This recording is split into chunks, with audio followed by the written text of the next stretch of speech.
ఆంధ్రప్రదేశ్ రాష్ట్రంలో పర్యావరణ పరిరక్షణకు, పచ్చదనాన్ని పెంచడానికి, భూగర్భ జలాల సంరక్షణకు చంద్రబాబు నాయుడు గారి ప్రభుత్వం ఎంతగానో కృషి చేసింది.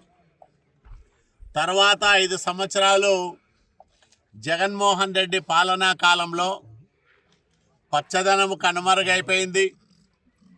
భూగర్భ జలాల సంరక్షణ పట్టించుకున్న పాపాన పోలేదు.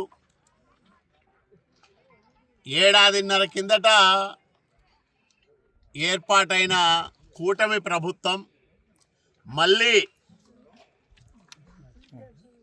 పర్యావరణ హిత కార్యక్రమాలకు ప్రాధాన్యం ఇస్తూ ఉంది.